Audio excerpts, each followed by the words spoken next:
আপনারা জানেন সংবাদ মাধ্যমে যারা মূলধারায় আছেন যে কিভাবে দুজন ছাত্র মারা গেছে এই অপপ্রচার শুরু করা হলো ফেসবুকে, কিন্তু সেটাকে কোনোভাবে এটা মিস ইনফরমেশন বলে ফ্ল্যাগও দেওয়া হয়নি এবং তার প্রেক্ষিতে আন্তর্জাতিক কিছু গণমাধ্যম সেইটা নিউজ করে এবং কিছু দেশের মুখপাত্র সেটাকে তারা স্বীকৃতি দেয় এবং তার প্রেক্ষিতে পুরো দেশে এই ফেসবুকের গুজব মিথ্যা তথ্য ছড়িয়ে যখন উস্কানি দেওয়া হয় তার প্রেক্ষিতে কিন্তু তার বেশ কয়েক ঘন্টা পর আরো 5 জনের মৃত্যু হয়।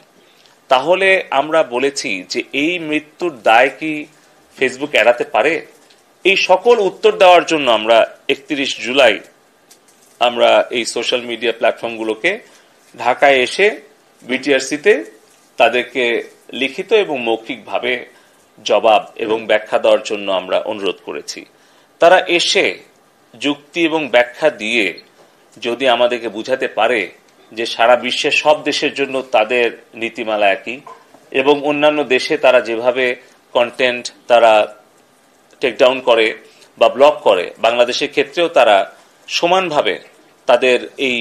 বৈষম্যমুক্ত আচরণ করছে বা করেছে বা করবে,